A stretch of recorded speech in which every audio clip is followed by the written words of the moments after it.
इस तरह की और वीडियो देखने के लिए सब्सक्राइब करें मनवीर्स क्रिएशन को। अक्सर ये देखा गया है कि 22 से 27 के उम्र के लड़के लड़कियां घूमने फिरने और आईसी करना बहुत पसंद करते हैं।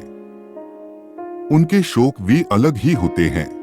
एक बार ऐसे ही 5 दोस्तों ने मिलकर लेह लद्दाख जाने का फैसला किया। वो बिना अपने माँ बाप की इजाजत लिए अकेले ही निकल गए। वहाँ पर एक होटल बुक किया था उन्होंने अयाशी करने के लिए। रात के लगभग 2:30 बजे थे। उनमें से एक दोस्त जिसका नाम सुरजीत था वो भूत प्रेतों में बहुत दिलचस्पी लेता था। सुरजीत अपने साथ उइजा बोर्ड लेकर आया था। उनमें से 4 दोस्त तो ये भूतिया खेल खेलने को मान गए थे, पर रमेश उनमें से समझदार था। रमेश ने सुरजीत को इतनी रात को भूतिया खेल के लिए मना कर दिया, पर सुरजीत कहाँ उसकी सुनने वाला था। सुरजीत के साथ साथ समीर और अरुण आकाश भी इस खेल के लिए तैयार हो गए। सुरजीत ने उइजा बोर्ड सामने रख दिया और बाकी दोस्तों को उस पर हाथ रखने को कहा। फिर सुरजीत बोला, अगर कोई भूत इस कमरे में है तो जवाब दे। फिर सब दोस्त उस बोर्ड की तरफ देखने लगे। सुनाता छा गया, पर कुछ नहीं हुआ। एक बार फिर से सुरजीत ने बोला, अगर कोई प्रेत आत्मा इस कमरे में है तो जवाब दो। पर फिर से कुछ नहीं हुआ।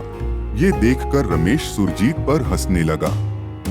सुरजीत को बहुत गुस्सा आ गया। सुरजीत ने गुस्से से कहा कि ये खेल अपने किसी रिश्तेदारों के साथ सपारक करने के लिए है।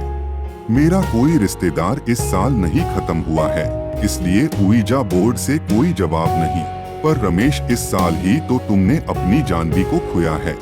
हिम्मत है तो उसका नाम लेकर उसे जहाँ बोला। जानवी रमेश की होने वाली बीवी थी। वो उससे कॉलेज टाइम से ही बहुत प्यार करता था। शादी के एक दिन पहले ही जानवी की मृत्यु किसी रहस्यमयी तरीके से हो गई। रमेश उसकी जान से बचने के लिए ही लेह लद्दाख घूमने आया था, पर अब उसका दोस्त उसको जानवी को इस खेल के लिए बुलाने को कह रहा था। दोस्तों की जिद करने के कारण रमेश दिल पर पत्थर रख के जानवी को बुलाने के लिए तैयार हो गया। रमेश ने उइजा बोर्ड पर हाथ रखकर कहा, जानवी मेरी जान, क्या तुम यहाँ हो इस कमरे में मेरे साथ? बतायो जानवी। 2 पल बाद अचानक ही उसका हाथ हिलने लगा। वो हाथ दूसरे शब्द की ओर जाने लगा। रमेश का दिल जोर जोर से धड़कने लगा। उसके साथ सुरजीत, समीर, आकाश, अरुण भी चौंक गए। उस बोर्ड पर लिखा था, यस। रमेश ने बिना रुके जानवी की आत्मा से पूछा, जानवी मेरी जान, तुम्हारी यह हालत किसे हुई? मुझे बतायो कि उस रात तुम्हारे साथ क्या हुआ था। जानवी ने कहा, उस रात कुछ भी एक्सीडेंट नहीं हुआ था, मुझे किसी ने मारा था।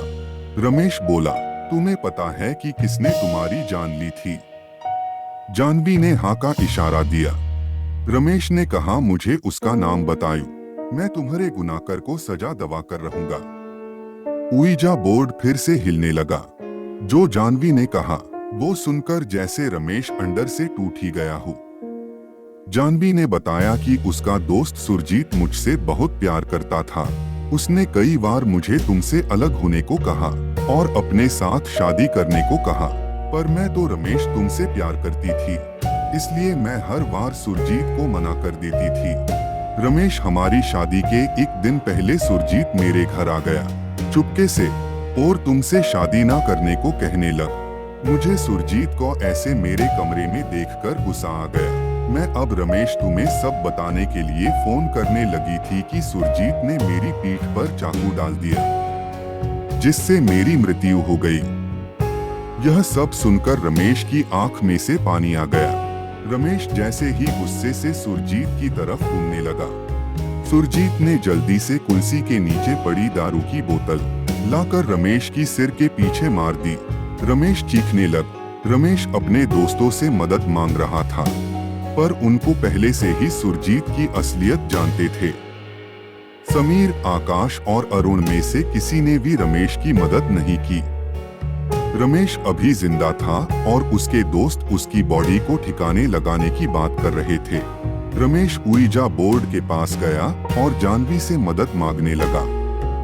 तभी अचानक उस बोर्ड से एक काला साया बाहर आने लगी। एक बड़ी काली परछाई रमेश के आगे आ गई। सुरजीत दरवाजे की तरफ भागा पर उस परछाई ने दरवाजा बंद कर दिया। परछाई ने ऊपर लगे पखे को अरुण के सिर ऊपर फेंक दिया, जिससे उसकी जान चली गई। फिर आकाश को उठाकर ऊपर से नीचे बाहर फेंक दिया और समीर के गले में चाकू मार दिया। फिर उस परछाई ने सुरजीत को हवा में उठा दिया और अपने पास ले आए। सुरजीत बोला, मुझसे गलती हो गई, प्लीज जानवी मुझे जाने दो। जानवी बोली, मैं भी तो तुमसे यही कह रही थी, क्या तुमने मुझे जाने दिया? ये बोलकर ही जानवी ने अपने हाथों से सुरजीत का गला घुटना शुरू कर दिया। सुरजीत चिकने लगा। जानवी ने सुरजीत का गला उसके धड़ से अलग कर दिया। अब वो सब दोस्त मर चुके थे। रमेश अपनी जानवी की तरफ देख रहा था। जानवी ने उसके तरफ देखा और स्माइल करने लगी। फिर अगले दिन रमेश की आंख खुली तो वो अपने कमरे में था और उसके 4 दोस्तों की रहस्यमयी तरीके से मौत हो गई थी।